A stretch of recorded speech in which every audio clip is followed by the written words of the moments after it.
Hello नमस्ते सम्पूर्ण मित्रहरुमा आरामै हुनुहुन्छ होला सन्चै हुनुहुन्छ होला है। अहिले विश्वभरि कोरोनाको कारणले गर्दाखेरि विभिन्न अब देशहरुमा चाहिँ नि मान्छेहरुको मृत्यु भइरहेछ है डेली।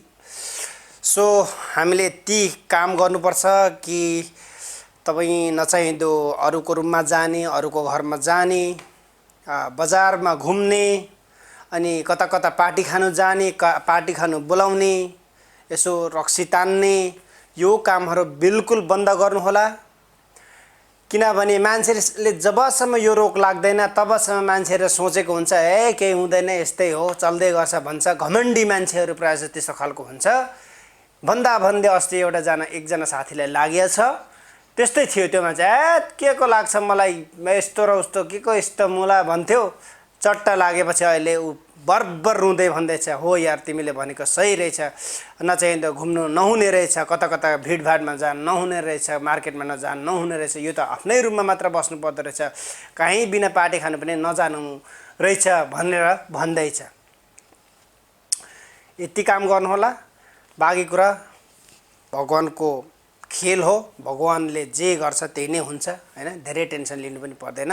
सकभर भिडभाडमा नजाने, सफा खानेकुरा खाने, तातो खाने है, आफूले पकाएको खाएको धेरै राम्रो। प्रायः रेस्टुरेन्टमा कता कता त्यो बासी चीजहरु नखाएको राम्रो। हात सधैँ गरी धुने, हात धोएर मात्र आँखा मुख धुने, मास्क हमेशा लाउने, मास्क छैन भने तपाईको चाहिँ केही रुमालहरु लाउने है, तपाईको हातमा ग्लोभ्स हमेशा लाउनु पर्छ है। अनि हात साबुन पानीले धोएर मात्र मुख छुने। फोन प्रायः जस्तो नचलाउनु होला। फोन चलाइसकेपछि कमसेकम पनि त्यो चाहिँ ह्यान्ड सेनिटाइजर भन्छ जतासुकै पाउँछ त्यसले सफा गरेर मात्र उ गर्नु होला है त। एनीवे आज म तपाईहरुलाई 15 वटा बिजनेसको मोडलहरुमा देखाउन लागिरहेको छु। यो बिजनेसको मोडलहरु तपाईलाई विशेष काम लाग्न सक्छ। किनभने तपाई विदेशमा हुनुहुन्छ, अहिले नेपालमा गएर अब के गर्ने होला, म के बिजनेस गर्नु होला भनेर अलमल्ल पर्नु भएको छ भने यो बिजनेसको मोडलहरु हेर्नु होला है। यो बिजनेसको मोडलले चाहिँ तपाईलाई धेरै हेल्प गर्नेछ। जहाँ चाहिँ आफ्नो परिवारसँग बसेर मजाले 20-30 हजार, 40-50 हजार लाख रुपैयाँसम्म कमाउन सक्नुहुन्छ। यदि त्यति तपाईले कमाउनु भयो भने किन विदेश आउनु। आफ्नो घर परिवारसँग मजाले बसी तपाईले यो पैसा कमाउन सक्नुहुन्छ। सो भिडियो सुरुदेखि अन्तिमसम्म हेरिदिनु होला। यदि मेरो च्यानलमा तपाई नयाँ हुनुहुन्छ भने प्लिज सब्स्क्राइब गरिदिनु होला। आगामी दिनहरुमा म थुप्रै यस्ता खालको भिडियोहरु तपाईहरु समक्ष लिएर अवश्य आउने छु। तबतकको लागि प्लिज टेक अ लुक। 1 नम्बरमा रहेको छ गट फार्मिङ यानी बाख्रा पालन। बाख्रा पालनमा प्रचुर सम्भावना छ हाम्रो देशमा। किनभने घाँस खेतीको लागि एकदमै प्राकृतिक रूपले एकदमै टेम्परेचर राम्रो छ अनि पानीहरु प्रशस्त छन्। तर हामी त्यहाँको खाली जमिनहरु चाहिँ त्यतिकै बाँकी राखेर हामी विदेशतिर दौडिन्छौं के डलर कमाउनको लागि। तर हाम्रो जमिनमा चाहिँ एकदमै खेरा गइरहेको छ। बाख्राको मासु वर्षेनी तपाईको 8 अरबको आउँछ विदेशबाट। त्यो पनि दशैंको छेकमै कति अरब आउँछ, 90% आउँछ। त्यो अभावको कारणले गर्दाखेरि ती पैसाहरु चाहिँ नि हामी रोक्न सक्छौं। बाख्राको मासुको लागि कुनै टेन्सन छैन। बजारको लागि जतासुकै पनि तपाईको बिक्री हुन्छ। फेरि यो एकदमै महँगो पनि छ अहिले। तपाईको चाहिँ नि लोकल बाख्राहरु 1 सालमा पाल्दाखेरि तपाईको 25 केजी 30 केजी होला। तर यो बोयर जातको तपाई उन्नत जातको बाख्रा पाल्नुभयो भने तपाईको 1 सालमा 60 70 80 किलो हुने। र तपाईको यो बोका चाहिँ अलिकति महँगो पर्छ। यो बोयर जातको बोका 2-3 लाख पर्छ। यो विदेशबाट ओरिजिनल ल्याउनु भयो भने। यदि तपाईको चितवन देखि लिएर यता पूर्वतिर पनि थुप्रै अब झापाको गोलधापमा पनि पाउँछ हैन। पूर्वतिर त्यहाँ जतासुकै अहिले यो बोयरको जातको बोका चाहिँ पाइन्छ।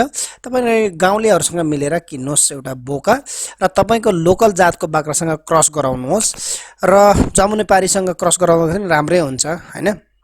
लोकलसँग क्रस गराउँदाखेरि पनि तपाईको कमसेकम 1-2 किलो 2-3 किलो जन्मिने हुन्छ र त्यो ठुलो हुन्छ एकदमै। एक सालमा तपाईको चाहिँ नि लोकल बाख्रासँग क्रस गरेर जन्माउनु भयो भने कमसेकम 50 किलो चाहिँ एक सालमा हुन्छ त्यो बाख्रा है। त्यसरी चाहिँ फाइदा लिन सक्नुहुन्छ उन्नत जातको। यो बोयर जातको मासु चाहिँ एकदमै बिमारी र जस्तो सुकै अब बिमारीले पनि खानु मिल्ने, कोलेस्ट्रोल कम्ती हुने अनि यसको रोग प्रतिरोधात्मक क्षमता पनि एकदमै बढी हुन्छ। यसलाई रोग लाग्ने त्यति चान्सेस हुँदैन। तर तपाईले यसको लागि थोरै तालिम गर्दाखेरि चाहिँ राम्रो हुन्छ। बोयर जातको अलिकति महँगै पर्छ बाख्राहरू अनि यिनीहरूले चाहिँ थोरै तपाई तालिम लिएर कुन के हो कस्तो ख्याल गर्नुपर्ने हुन्छ यिनीहरूको टेम्परेचरदेखि लिएर हैन सम्पूर्ण ख्याल गरेर गर्दा राम्रो हुन्छ। अब दोस्रो कुरामा रहेको छ तपाईको चाहिँ भैँसी पालन। भैँसी पालन मैले दोस्रोमा राखेको छु कारण के हो भन्दाखेरि नेपालमा भैँसीको दुध चाहिँ बजारमा धेरै डिमान्ड छ तर कृषकहरूले पुरा गर्न सकिरहेको छैन।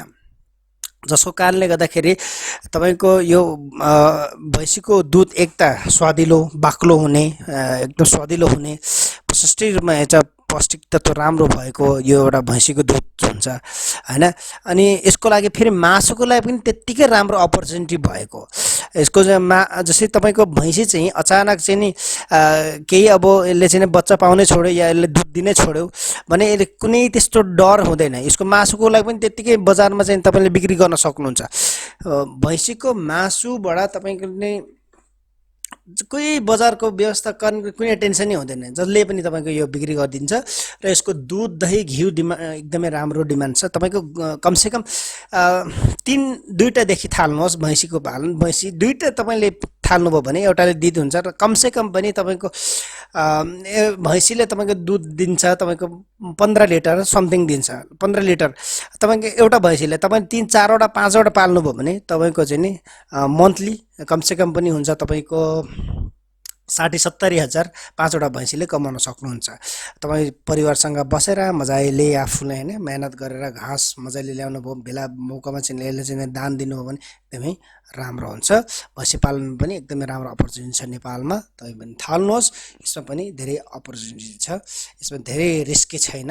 भैँसी यसलाई हेरचाह राम्रोसँग गर्यो भने राम्रो हुन्छ। अब तेस्रो कुरा रहेको छ तपाईको गाई फार्मिङ। गाई फार्मिङ तेस्रोमा मैले राखेको कारण के भन्दाखेरि गाईको दुध नेपालमा अपुग छ एकदमै अभाव छ। तपाईको ठुलठुलो मार्केटतिर भाटफटेनदेखि ठुलठुलो मार्केटमा जानुभयो भने तपाईको विदेशको दुध प्याकिङ गरेको दुधहरू चाहिँ नि विदेशी दुधहरू चाहिँ नेपालमै छ। त्यो नेपालको उत्पादन हुने दुधहरू चाहिँ नि तपाईको लोकल जहाँ चाहिँ अलिअलि दुध उत्पादन हुन्छ त्यहाँ सहर बजारमा पुर्याउँदा पनि सकिन्छ। तर अन्तर्राष्ट्रिय रूपमा ठुलो एउटा क्वान्टिटीमा हामीले यो कृषकहरूले चाहिँ नि पुर्याउन सकिरहेको छैन र त्यसको लागि पनि धेरै करोडको चाहिँ दुध आउँछ विदेशबाट। विभिन्न चीजको सामानहरू चाहिँ नि आउँछ यो पुरा गर्न सकिरहेको छैन। तपाईले एउटा सामान्य 4-5 वटा गाई जर्सी गाईदेखि लिएर हल्यान्ड गाईहरू तपाईले ल्याएर पाल्न थाल्नुभयो भने एकदमै राम्रो हुन्छ। यो तपाईको चाहिँ एउटा गाईले तपाईको राम्रो गाईले चाहिँ 10-15 लिटर दुध दिन्छ। अब चौथो रहेको छ पिग फार्मिङ। पिग फार्मिङ यानी सुँगुर पालन। अहिले काठमाडौँदेखि लिएर जतासुकै बजारमा चाहिँ सानो ठाउँमै यो सुँगुरको फार्म चाहिँ हुने र यसको समस्या भनेको केही छैन। यसको समस्या भनेको एउटै हो कि दाना पानी यसले खाने एउटा खानेकुराहरू चाहिँ नि हामीले उपलब्ध गराउनुपर्छ। यसको लागि चाहिँ तपाई रेस्टुरेन्टबाट चाहिँ नि कन्ट्याक्ट गरेर रेस्टुरेन्टहरुमा कन्ट्याक्ट गरेर तपाईले चाहिँ नि त्यहाँ आफ्नो भाडाहरु चाहिँ नि ल्याएर कन्ट्र्याक्टै गराएर त्यहाँ उत्पादन हुने जति यो खानेहरु फ्याक्ने कुराहरु यो त्यहाँबाट ल्याएर तपाईले यिनीहरुलाई दाना उपलब्ध गराउन सक्नुहुन्छ र घर घरमा पनि तपाईले एउटा बाल्टी या केही छोड्नु भयो भने त्यहाँबाट कलेक्ट गरेर तपाईले चाहिँ नि होस्टेलतिर भयो हैन फ्याक्ने कुराहरु त्यहाँ मजाले कलेक्ट गरेर यिनीहरुलाई खाना दाना पानीको व्यवस्था गर्न सक्नुहुन्छ। यसको मासु एकदमै हाई डिमान्ड छ। अब अन्तर्राष्ट्रिय बजारदेखि लिएर स्वदेशमा पनि हैन थुप्रै बिक्री भइरहेछ। बजारको लागि केही मुस्किल छैन। राम्रै एकदमै काठमाडौँको साथीहरुले सँगै यो थालेको बिजनेस धेरै धेरै घर बनाइसकेको छ, करोडको घर। अब अर्को रहेको छ मौरी फार्मिङ यानी महको खेती। महको खेती एकदमै सजिलो छ। यसको लागि मह आफै यो मौरीले ल्याउने चक्का बनाउने काम गर्दछ। नेपालमा थुप्रै वन जंगलदेखि लिएर हरियाली विभिन्न बोट बिरुवा फुल्ने र मौसम अनुसारको फुल फुल्ने भएको कारणले गर्दाखेरि नेपालमा मौरी खेतीको लागि एकदमै प्रचुर सम्भावना छ। यसको लागि थोरै तपाईँले चाहिँ नि मेहनत गर्नुपर्ने हुन्छ। यिनीहरूको घर चाहिँ सुरक्षित बनाउने एउटा बक्स हुन्छ, यसको लागि थोरै तालिम लिनुपर्ने हुन्छ। यिनीहरूले विशेष तपाईँ आफै चक्का बनाउने काम गर्दछ, आफै यिनीहरूले चाहिँ घरभित्र चाहिँ हरेक कुराको तयार पारेको हुन्छ। अनि यिनीहरूले चाहिँ वर्षमा तपाईँले रेखदेख चाहिँ गर्दै गर्नुपर्छ। यिनीहरूको त एउटा कुरा चाहिँ याद राख्नुपर्ने हुन्छ, गाउँघरतिर चाहिँ के गर्छ भने जब मौरी काट्दाखेरि सबै निकालिदिने, चक्का जति निकालिदिने काम गर्दछ। जसको कारणले गर्दाखेरि यिनीहरू जब खडेरी लाग्छ, उनीहरू जब बेमौसमी सबै बोट बिरुवाहरू फुल्न छोड्छन्, त्यति बेला यिनीहरूको खाना नपाएर सबै सारेको हुन्छ। यति चाहिँ याद गर्नुपर्ने हुन्छ। यिनीहरूको खाना हमेसा राखिदिनुपर्छ, केही निकालेर केही यिनीहरूको लागि पनि राखिदिनुपर्छ, सबै निकाल्नु हुँदैन। यति गरेर चाहिँ याद राख्नु होला है त। मौरी खेतीमा एकदम प्रचुर सम्भावना छ। यिनीहरूले प्रायः जस्तो जतासुकै त्यो तोरीको उसहरू हुन्छ फुलेको बेला, अनि जतासुकै त्यो बोट बिरुवाहरू फुलेकोतिर जान्छन्। उनीहरूले यो को रस ल्याउँछ र उनीहरूले चाका बनाउँछ, धेरै फाइदा गर्छ। यो एकदमै मौरी खेती पनि प्रचुर सम्भावना भएको हाम्रो देश हो। तपाईँ पनि थोरै तालिम लिएर यो सम्बन्धी तपाईँले आफ्नो बिजनेस थाल्न सक्नुहुन्छ मजाले। अनि यो पहाडको जुनसुकै जिल्ला, पहाड मोरङ सुनसरीदेखि लिएर तराई जतासुकै तपाईँले चाहिँ नि यो मध्यपूर्व खेती गर्न सक्नुहुन्छ। यसको लागि मौरी जस्तो सुकै मौसममा पनि बस्न सक्दा, धेरै ठन्डामा चाहिँ नि बस्न सक्दैन र धेरै गर्मीमा पनि बस्न सक्दैन। मध्यपूर्व पहाडतिर स्पेसली राम्रो हुन्छ। अर्को रहेको छ तपाईँको लोकल चिकन, लोकल कुखुरा, देशी मुर्गी हैन। लोकल कुखुरा तपाईँको ब्रोइलर भन्दा लोकल कुखुरा धेरै राम्रो छ नेपालमा है। किन भन्दाखेरि तपाईँको लोकल कुखुरा धेरै यसलाई जग्गा पनि चाहिँदैन, यसको लागि धेरै दुःख पनि गर्नु पर्दैन। यो आफै यो चाहिँ कता कता आँगन कता कता चरेर खान्छ। यो आफै यसको चाहिँ नि धेरै जस्तै हामीले ब्रोइलर जस्तो धेरै हेरचाह गर्नु यसको आवश्यकै छैन र यसको रोग प्रतिरोधात्मक क्षमता पनि ब्रोइलर भन्दा धेरै भएको कारणले गर्दा यसले रोग कतापति लाग्ने चान्सेसै हुँदैन। तर विशेष चाहिँ यो जङ्गली जनावर विभिन्न किसिमको हैन बाह्य रोगहरूबाट बच्नुको लागि चाहिँ यिनीहरूले चाहिँ सुरक्षित एउटा ठाउँ बनाइदिनुपर्छ, जहाँ चाहिँ नि उनीहरू चाहिँ बाहिर छिर्न नपाओस् र बाहिरको केही जीव जन्तुहरू बाहिर भित्र नछिरोस् भन्नुको लागि कि यो चाहिँ एकदम ख्याल गर्नुपर्ने हुन्छ। यसको एकदमै मासुहरू पनि हैन स्वादिलो मजाले। अहिले रेस्टुरेन्टमा लोकल कुखुरा भनेपछि, लोकल कुखुराको मासु भनेपछि हाई डिमान्ड छ। तपाईँले चाहिँ लोकल कुखुरा पालेर मजाले आफ्नो आम्दानी बढाउन सक्नुहुन्छ। तपाईँ ट्राई गर्नुहोस्। अनि अर्को रहेको छ तपाईँको टमाटो खेती। अब यो गोलभेडाको खेती भनेको एकदमै नेपालमा चाहिँ नि हैन प्रबल सम्भावना भएको ठाउँ हो, किनभने हावापानी एकदम राम्रो छ। र यसको लागि मैले थोरै यसको लागि पनि तपाईँ तालिम लिँदाखेरि राम्रो हुन्छ। यो चाहिँ वास्तवमा भन्यो भने गोलभेडा खेती गरेरै मान्छेहरूले चाहिँ करोडको करोड कमाइरहेछ हैन।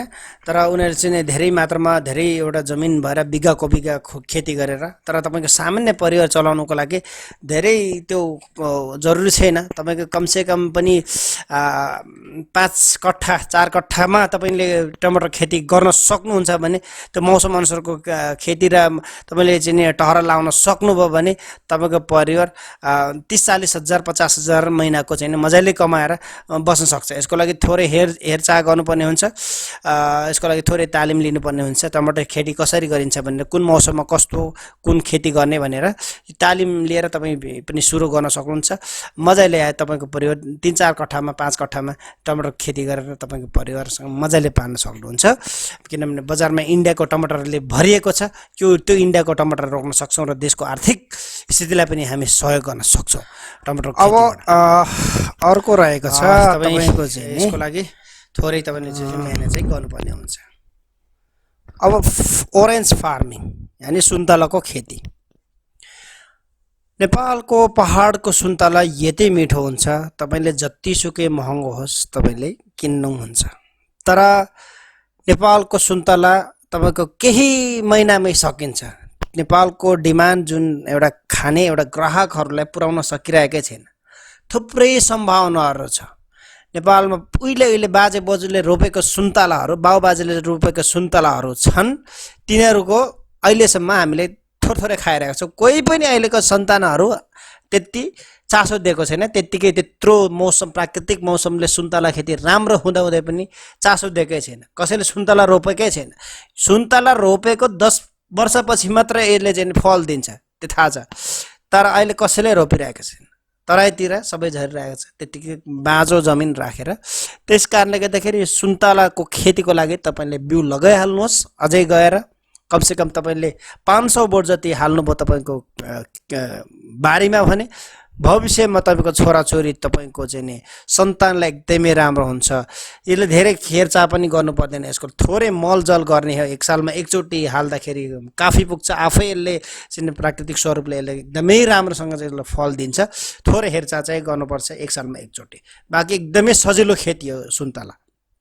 तपाईँले पनि सुन्तला खेती गर्नुहोस् र ट्राई गर्नुहोस्, एकदमै भविष्य राम्रो हुन्छ। अर्को रहेको छ कागती खेती। कागती खेती किन मैले हालेँ भन्दाखेरि कागती खेती गरेर तराईको क्षेत्रमा विशेष मान्छेहरूले चाहिँ पैसा कमाइरहेका छन्। कागती खेती चाहिँ पहाडमा मात्र हुन्छ भनेको सोचेको थिए, तर एउटा तराईमा पनि यो कागती खेती हुँदो रहेछ। त्यहाँको लागि विभिन्न जातको छ। यो चाहिँ विशेष तमिलनाडुदेखि लिएर बिउहरू ल्याएर अहिले त थुप्रै कृषि अनुसन्धान केन्द्र, अब कृषि बजारहरूले अब कागतीहरू बेचिरहेका छन् तराईमा हुने। यो यिनीहरू चाहिँ नि तपाईँले एकचोटि लगाइदिएपछि आफसे आफ यसको चाहिँ धेरै बहुवर्षीय, धेरै वर्षसम्म फलिरहेको छ। अहिले यसको चाहिँ अचारहरू पनि बनाएर केही सिकेर तपाईँले चाहिँ मार्केटमा थुप्रै तपाईँको चाहिँ पुर्याउन सक्नुहुन्छ। यहाँबाट पनि थुप्रै पैसाहरू कमाइरहेका छन् साथीहरूले।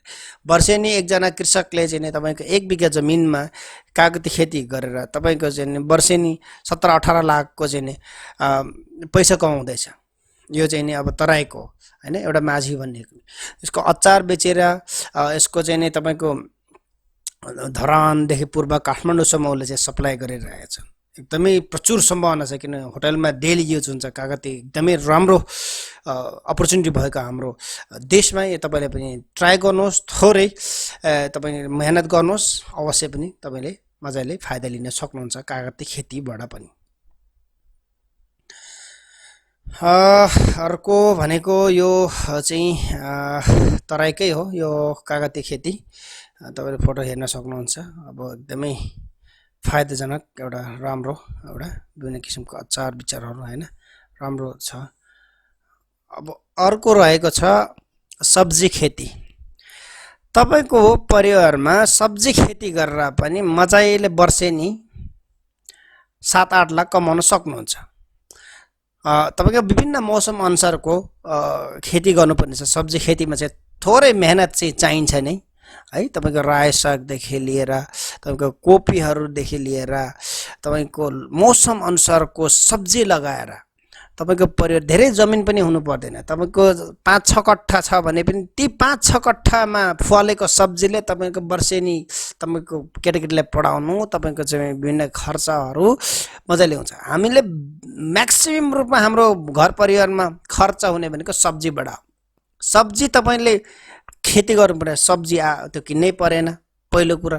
अनि त्यहाँदेखि तपाईँको यो सब्जीहरू फलेको बजारमा बिक्री गर्न सक्नुहुन्छ। एउटा बाइक किन्नुभयो, एउटा बाइकमा सट्टा लाएर गए 20-30 100 केजी 60-70 केजी तपाईँले चाहिँ बिक्री गरेर आउन सक्नुहुन्छ डेली रूपमा। तपाईँको फाइदा हुन्छ। परिवारसँग बसेर मजाले सब्जी खेतीमा पनि धेरै धेरै राम्रो छ। तपाईँ ट्राई गर्नुहोस्, तपाईँ थोरै मेहनतले राम्रो हुन्छ। अर्को रहेको छ तपाईँको मोबाइल पसल। अहिलेको नयाँ जेनेरेसन हो मोबाइल पसल चाहिँ देख्न त सकिन्छ तर एकदमै राम्रो अनुभवी मेकानिक चाहिँ देखेको छैन। त्यसैले तपाईँको गाउँठाउँमा तपाईँको मोबाइल बिग्रियो भने कुन चाहिँ ठाउँमा अब लगेर मोबाइलहरू बनाउनुको लागि पठाउनु पर्ने हुन्छ। त्यसैले गर्दाखेरि तपाईँ एउटा मोबाइल बनाउनु थोरै तालिम लिनुहोस् र ती तालिम मुताबिक चाहिँ तपाईँले एउटा वर्कसप राख्नुहोस्।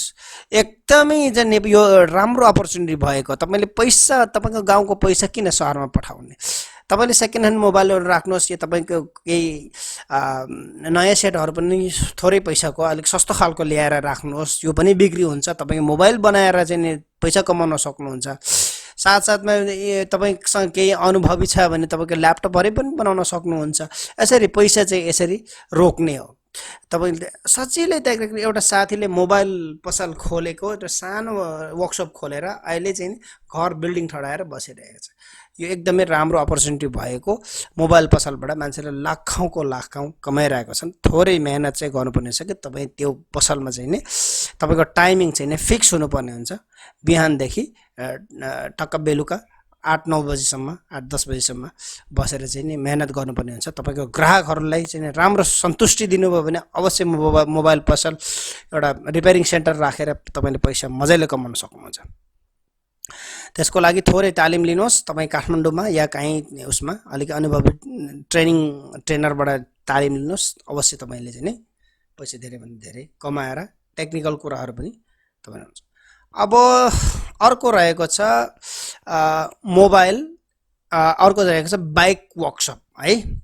अर्को रहेको छ यो बाइक वर्कसप भनेको मोटरसाइकल वर्कसप राखे। किन भन्दाखेरि यो मोटरसाइकल वर्कसप चाहिँ नेपालमा एकदमै राम्रो प्रचुर सम्भावना भएको, किनभने दिनानुदिन मोटरसाइकलहरू हजारौँ नेपालमा चाहिँ नि बेचिरहेका छन् र बिग्रिरहेको छ। ती मोटरसाइकललाई रिपेयर गर्नुको लागि सहर पठाउनु पर्ने, कुन ठाउँ पठाउनु पर्ने त्यो स्थिति आइरहेको छ। यदि तपाईँले चाहिँ नि एउटा वर्कसप बाइक वर्कसप सानो एउटा ठाउँमा खोल्नुभयो, तर यो चाहिँ अलिकति वर्कसप चाहिँ खोल्दाखेरि अलिकति ठुलै रोडमा, हाइवे अलिकति भिजिबल अलिकति ठुलो ठाउँमा खोल्नुभयो भने एकदमै राम्रो हुन्छ। जतासुकैबाट चाहिँ नि आउने मान्छेहरूले चाहिँ नि उनीहरूको बाइक बिग्रेको हुन्छ, चाहे चाहिँ तपाईँ एउटा काम गर्नुहोस् कि बाइक वर्कसप छ भनेर होइन, ठुलो बोर्ड राख्नुपर्ने हुन्छ। अनि सर्भिसिङ चाहिँ राम्रो दिनुपर्छ। तपाईँको पार्ट्स आइटमहरू चाहिँ नि एभाइलेबल हुनुपर्छ। तपाईँले थोरै लगानीमै राम्रोसँगले कमाउन सक्नुहुन्छ। साइकल पनि तपाईँले यो तपाईँको वर्कसपमा खोलेर चाहिँ नि तपाईँको साइकल वर्कसप, यदि बाइकको काम छैन भने वर्कसप साइकल पनि, यो विशेष तराईतिर त साइकलको जरुरी हुन्छ, साइकलहरू धेरै चलाउँछन्। त्यस कारणले गर्दाखेरि साइकल पनि रिपेयरिङ सेन्टर जस्तै त्यहाँ राखेर साथसाथ एकैचोटि गर्न सक्नुहुन्छ। अहिले बाइक दिनादिन एकदमै बढिरहेको कारणले गर्दाखेरि तपाईँले चाहिँ एउटा वर्कसप खोल्नुहोस् गाउँठाउँमा, धेरैभन्दा धेरै राम्रो हुन्छ। धेरै लगानी पनि गर्नु। अब अर्को रहेको छ ग्रोसरी भने सुपर मार्केट। तपाईँ सुपर मार्केट चाहिँ खोलेर राम्रो परिवारलाई पाल्न सक्नुहुन्छ, राम्रै कमाइ हुन्छ। यसको लागि चाहिँ तपाईँ चाहिँ विशेष उधारोबाट चाहिँ नि तपाईँ बस्नु होला, किनभने मेरो आफ्नै अनुभव छ। धेरै मान्छेले उधारो दिँदाखेरि मान्छे डुब्ने धेरै चान्सेस हुन्छ। विशेष तपाईँ क्यास टु क्यास गर्नुहोस्, अथवा उधारो कसैले लान्छ भने टाइममा पेमेन्ट गर्नुपर्छ भनेर फलोअप गर्नुपर्ने हुन्छ। टाइममा फलोअप गरेर त्यो पैसाहरू उठाउन सक्नुभयो भने यो ग्रोसरी पनि राम्रो हो। जस तपाईँको चाहिँ सामान्य 4-5 लाख लगानी गरेर एउटा ग्रोसरी खोल्नुभयो भने महिनाको 30-40 हजार, 40-50 हजार मजाले आउँछ। तपाईँको राम्रो सञ्चालन गर्नुभयो र हरेक कुरा कस्टमरले चाहिँ सेटिस्फाइड गर्नुभयो भने अवश्य राम्रो अपर्च्युनिटी छ यो ग्रोसरी सानो मार्केट यसो खाद्य पसल राखेर पनि। तर कस्टमरको के डिमान्ड छ त्यो चाहिँ तपाईँले पुर्याउनु पर्ने हुन्छ। कस्टमरको जो डिमान्ड छ अगर तपाईँले पुर्याउन सक्नु भएन भने त्यो मान्छे, त्यो व्यक्ति अर्कै सोपमा पनि जाने सम्भावना छ। त्यसैले तपाईँ विशेष सामानहरू चाहिँ एभाइलेबल हुनुपर्छ। त्यहाँ चाहिँ सामान चाहिँ हुनुपर्छ, कस्टमरले जे चाहेको, जे डिमान्ड गरेको त्यो चाहिँ तपाईँले कहीँबाट खोजेर भए पनि सामान चाहिँ ल्याउनु पर्ने हुन्छ। तपाईँले यो अर्को रहेको छ नेपालमा प्रचुर सम्भावना, राम्रो अपर्च्युनिटी भएको रेस्टुरेन्ट खोल्नुको लागि चाहिँ तपाईँले एउटा अनुभवी कुक राख्नुपर्ने हुन्छ। यदि तपाईँले रेस्टुरेन्ट सम्बन्धी केही खाना सम्बन्धी ज्ञान छ भने आफै तपाईँ सञ्चालन गर्न सक्नुहुन्छ, नत्र एउटा अनुभवी कुकलाई राखेर तपाईँले सञ्चालन गर्न सक्नुहुन्छ। तपाईँको खाना जति मिठो भयो त्यति नै तपाईँको ग्राहकहरू चाहिँ आउने हुन्छ र त्यो पनि प्राइस चाहिँ अफोर्डेबल प्राइसमा हुन्छ। नेपालमा थुप्रै पर्यटकीय क्षेत्रहरूले भरिएको एउटा हाम्रो सौन्दर्य एकदमै भरिएको हाम्रो देश हो, जहाँ पर्यटकहरू थुप्रै आउँछन् विभिन्न इन्डियादेखि लिएर, या तपाईँको एक ठाउँदेखि अर्को ठाउँ नेपालकै पर्यटकहरू पनि एक ठाउँदेखि अर्को ठाउँ जाने, एकदमै खाना तपाईँको मिठो बनाएर दिनुभयो र तपाईँको चाहिँ बस्ने ठाउँहरू एकदमै राम्रो डेकोरेसन गरेर तपाईँ रेस्टुरेन्ट सञ्चालन गर्नुभयो भने त्यहाँ पनि एकदमै राम्रो अपर्च्युनिटी छ। यसको लागि तपाईँले चाहिँ धेरै लगानी गर्नुपर्छ भन्ने होइन, तपाईँको सामान्य सानो एउटा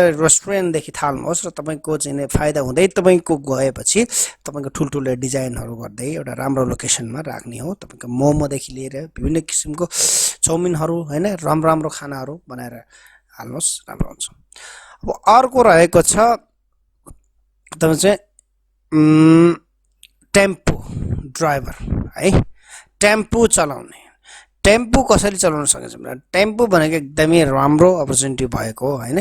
टेम्पो चलाएर मान्छेहरू चाहिँ नि थुप्रै पालिरहेछ परिवार होइन। महिनाको चाहिँ नि मैले टेम्पो ड्राइभरसँग एउटा चेक गरेको थिएँ, उसले चाहिँ नि टेम्पो किनेको 5-5.5 लाखमा, अनि महिनाको चाहिँ उसले 60,000 मजाले कमाइरहेको छ र आफ्नो परिवारहरूसँग पनि मजाले पालिरहेको छ। मजाले थोरै म्यानेज चाहिँ गर्नुपर्ने हुन्छ, किनभने अहिले नेपालमा जनसङ्ख्या तीव्र गतिमा बढिरहेको छ। एकदमै राम्रो अपर्च्युनिटी छ। तपाईँ पनि म भन्छु कि टेम्पो चलाएर पनि आफ्नो परिवार मजाले पाल्न सक्नुहुन्छ। त्यो पनि एकदमै आरामको काम हो टेम्पो चलाउनु होइन। टुर गर्नुको लागि यो टेम्पो चाहिँ पहाडतिर पनि जाने, उकालोमा पनि चढ्ने भएको कारण एकदमै राम्रो छ।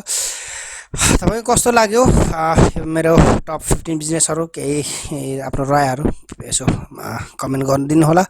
आगामी दिनहरूमा अरू भिडियोहरू पनि ल्याउनु नै छु। धेरै धेरै धन्यवाद।